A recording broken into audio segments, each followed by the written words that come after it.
Buenos días, hermanos, bienvenidos a su canal, Sendero Victorioso, de la Iglesia Fuente de Fe, Alabanza y Poder.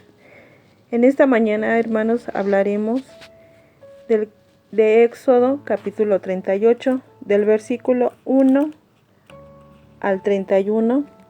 Y la palabra de Dios dice así: en el nombre del Padre, y del Hijo, y del Espíritu Santo.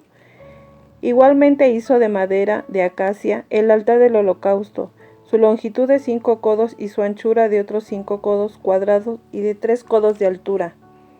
E hizo sus cuernos a sus 4 esquinas, los cuales eran de la misma pieza, y los cubrió de bronce. Hizo asimismo todos los utensilios del altar: calderos, tenazas, tazones, garfios y palas. Todos sus utensilios los hizo de bronce. Él hizo para el altar un enrejado de bronce de obra de rejilla que puso por debajo de su cerco hasta la mitad del altar.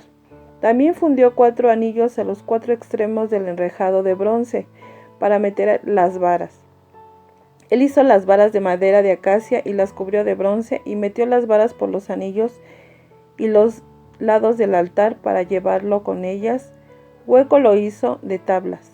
También hizo la fuente de bronce y su base de bronce de los espejos de las mujeres que velaban a la puerta del tabernáculo de reunión. Hizo asimismo el atrio del lado sur al mediodía. Las cortinas del atrio eran de 100 codos de lino torcido. Sus columnas eran 20 con sus 20 basas de bronce. Los capiteles de las columnas y sus molduras de plata. Y del lado norte, cortinas de 100 codos, sus columnas 20 con sus 20 basas de bronce. Los capiteles de las columnas y sus molduras de plata. Del lado del occidente, cortinas de 50 codos, sus columnas 10 y sus 10 basas. Los capiteles de las columnas y sus molduras de plata. Del lado oriental al este, cortinas de 50 codos. Al lado, cortinas de 15 codos, sus 3 columnas y sus 3 basas. Al lado de uno y otro lado de la puerta del atrio, cortinas de 15 codos, con sus 3 columnas y sus 3 basas. Todas las cortinas del atrio alrededor eran de lino torcido. Las bases de las columnas eran de bronce, los capiteles de las columnas y sus molduras de plata, asimismo las cubiertas de las cabezas de ellas de plata, y todas las columnas del atrio tenían molduras de plata. La cortina de la entrada del atrio era de obra de recamador de azul, púrpura, carmesí y lino torcido. Era de 20 codos de longitud, y su anchura, o sea, su altura, era de 5 codos, lo mismo que las cortinas del atrio. Sus columnas eran 4 con sus 4 basas de bronce y sus capiteles de plata, y las cubiertas de los capiteles de ella y sus molduras de plata. Todas las estacas del tabernáculo del atrio alrededor eran de bronce. Estas son las cuentas del tabernáculo del testimonio, las que hicieron por orden de Moisés para obra de los levitas, bajo la dirección de Itamar, hijo del sacerdote Aarón, y Bezalel, hijo de Uri, hijo de Hur, de la tribu de Judá, hizo todas las cosas que Jehová mandó a Moisés. Y con él estaba Aholiab, hijo de Asimac, de la tribu de Dan, artífice, diseñador y recamador en azul, púrpura, carmesí y lino fino. Todo el oro empleado en toda la obra del santuario, el cual fue oro de la ofrenda, fue 29 talentos y 730 siclos, según el ciclo del santuario. Y la plata de los empadronados de la congregación fue 100 talentos y 1775 siclos, según el ciclo del santuario. Medio ciclo por cabeza, según el ciclo del santuario, a todos los que pasaron por el censo de edad de 20 años arriba, que fueron 603,550. Hubo además 100 talentos de plata para fundir las basas del santuario y las basas del velo en 100 basas, 100 talentos a talento por basa, y de los 1775 siclos hizo los capiteles de las columnas y cubrió los capiteles de ellas y las ciñó. El bronce ofrendado fue 70 talentos y 2400 siclos, del cual fueron hechas las basas de la puerta del tabernáculo de reunión, y el altar de bronce y su enrejado de bronce y todos los utensilios del altar, las basas del atrio alrededor, las basas a la puerta del atrio y todas las estacas del tabernáculo y todas las estacas del atrio alrededor. En este capítulo, hermanos, de Éxodo 38, vamos a hablar del altar del holocausto, la pila de bronce, el patio y las ofrendas del pueblo. En nuestro capítulo 36 y 37 nos recordó las ofrendas generosas del pueblo para la realización de las obras del tabernáculo, la serie de cortinas, las tablas y las bases y el velo que separaba a los dos compartimentos, el lugar santísimo y el lugar santo. Recordamos también a Bezalel, artesano llamado y capacitado por Dios para dirigir el equipo que se ocuparía de la construcción de los elementos y los muebles. Visualizados también un plano del tabernáculo con los muebles que se encontraban en sus compartimentos. A modo de resumen, pudimos considerar el significado espiritual de los detalles más destacados de la estructura de aquella tienda de reunión, como por ejemplo las tablas y la serie de cortinas que cubrían el tabernáculo. En este pasaje bíblico continuamos observando el tabernáculo. A partir del capítulo 25 vimos el plano del tabernáculo y todos sus detalles. En este momento, Bezalel y sus ayudantes estaban construyendo la estructura de la tienda. Al llegar a este capítulo 38, el tabernáculo ya había sido prácticamente construido, aunque aún no se había colocado todo en orden. Ese capítulo dedica mayor atención al atrio o patio exterior. Como ya veremos en el libro de los Números, el pueblo de Israel proseguía su viaje cuando la columna de nube se ponía en movimiento. El arca, llevada sobre los hombros de los sacerdotes, guiaba a la procesión. Cuando la nube se detenía, el pueblo instalaba su campamento. El arca era colocada sobre la arena del desierto y el tabernáculo era armado alrededor de ella. Entonces tenía lugar la colocación a sus lados de las tablas revestidas de oro. Las barras se deslizaban por las argollas situadas en las tablas, y ese sistema de sujeción mantenía firmemente unida la estructura del tabernáculo. Luego, sobre las tablas eran colocadas 4 series de cortinas de los siguientes materiales: lino, pieles de cabra, pieles de carnero teñidas de rojo y las pieles de los tejones para protección ante las condiciones climáticas. La belleza del tabernáculo tenía que ser contemplada desde adentro y todos los detalles ilustraban la adoración, la alabanza a Dios y las bendiciones para las personas. El atrio o patio exterior, rodeada por un cerco de lino, medía 45 metros de largo por 22 metros de ancho, y en él estaban situados el altar de bronce, que era el del holocausto, y la pila de agua. En aquel atrio se solucionaban el problema del pecado. El pecado se presentaría ahí a la puerta como el pecador, y el sacerdote le guiaría entrando al atrio. Entonces el pecador colocaría su mano derecha sobre la cabeza del animal que había traído, que podría ser un cordero, una cabra o un buey. Luego el animal era sacrificado y el sacerdote le ofrecía en el altar, y allí era donde el individuo podía llegar personalmente. De ahí en adelante continuaba en la persona de su sacerdote.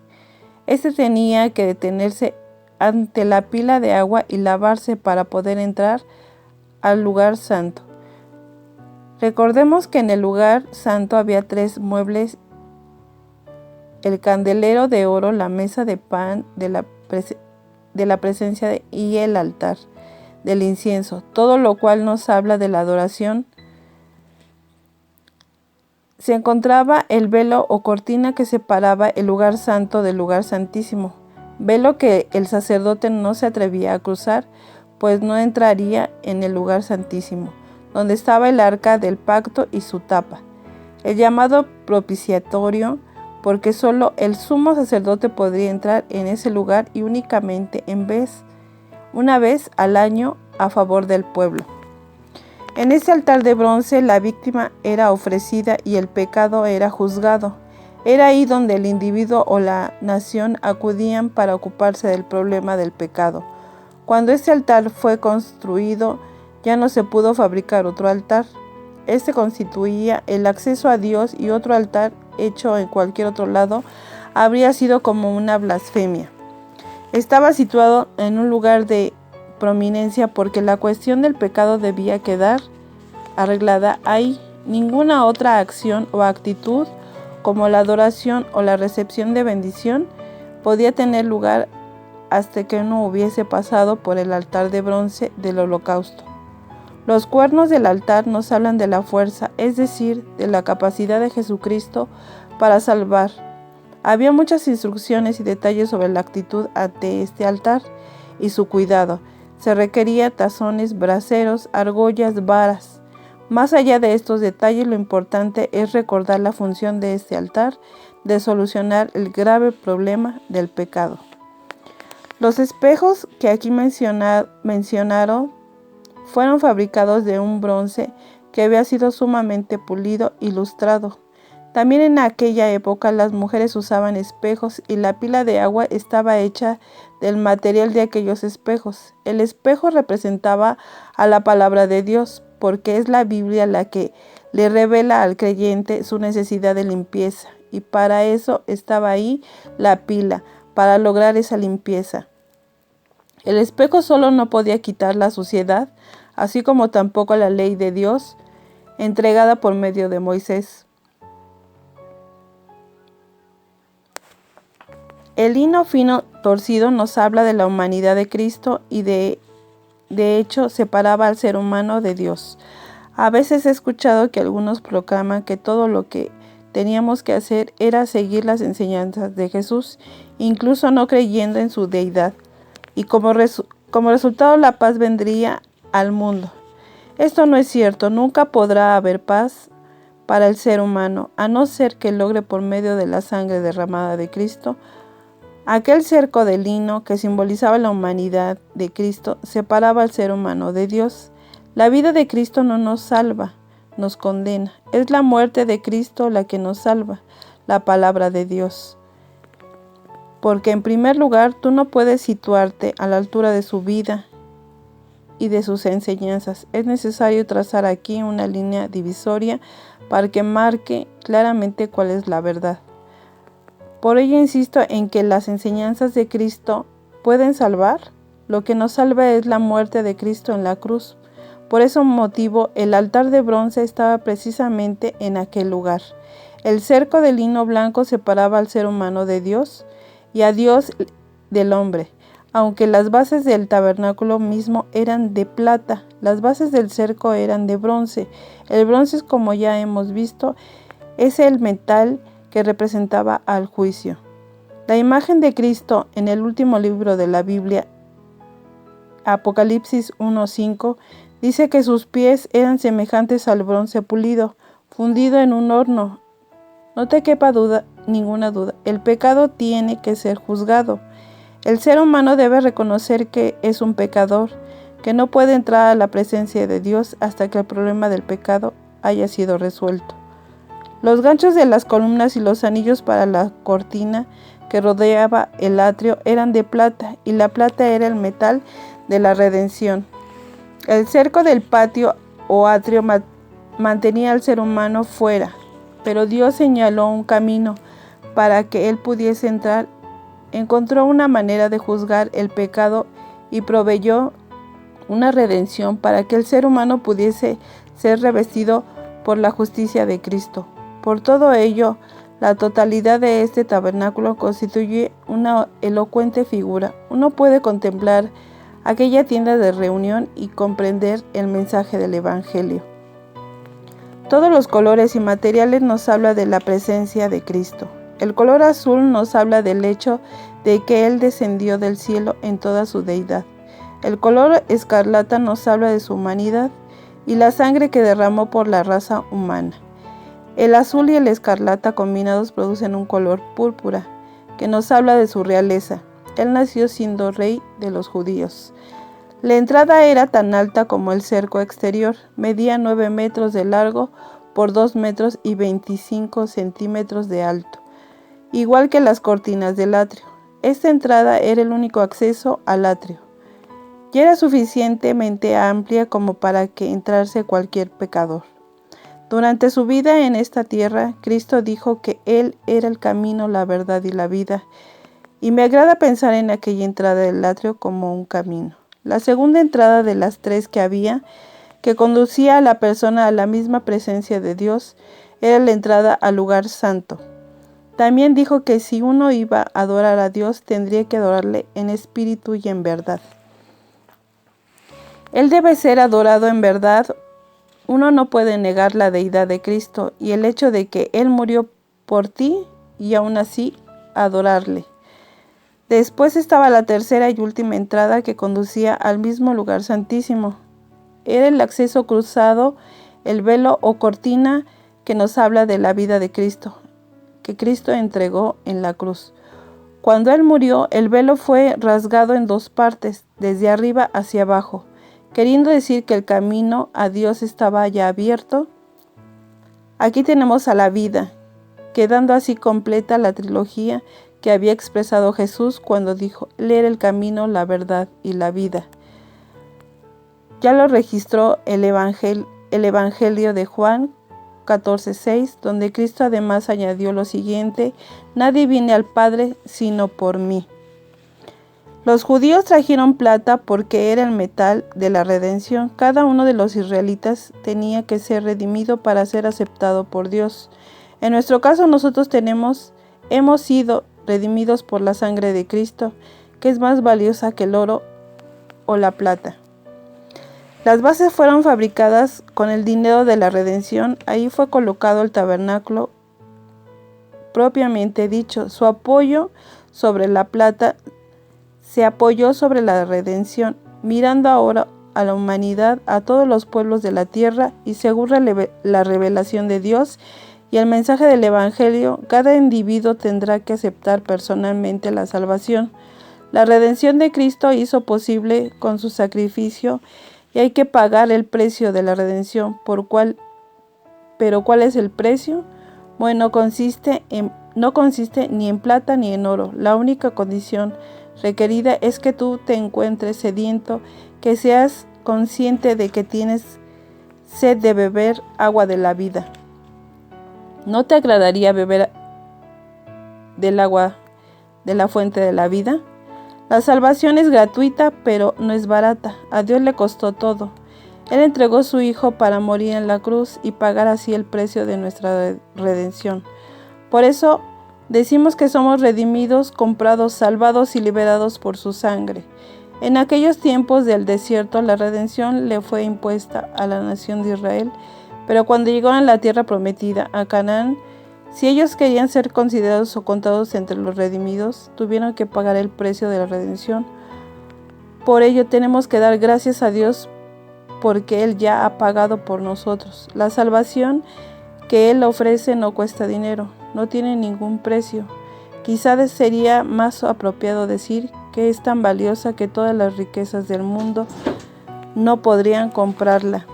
Pero tienes que tener esa sed, tienes que sentir esa necesidad de beber de esa agua de vida, tienes que darte cuenta de que no existe nada ni nadie aquí en la tierra que pueda saciar esa profunda sed del alma.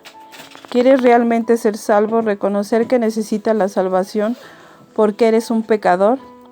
Si así lo admites, entonces puedes aceptarla por la fe y puedes confiadamente venir a recibirla.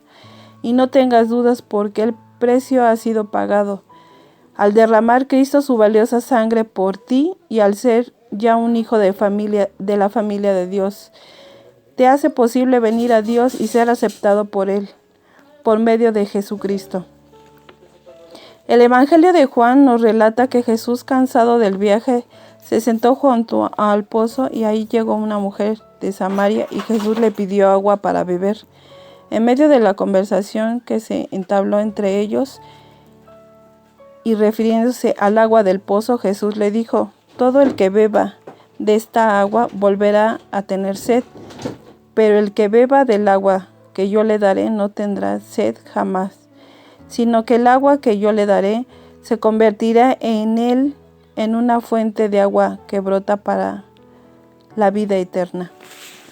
Como podemos ver, hermanos, aquí nos habla de la salvación. Sigamos buscando a nuestro Señor, sigamos aprendiendo de su palabra, Señor, para que nuestro Señor nos acepte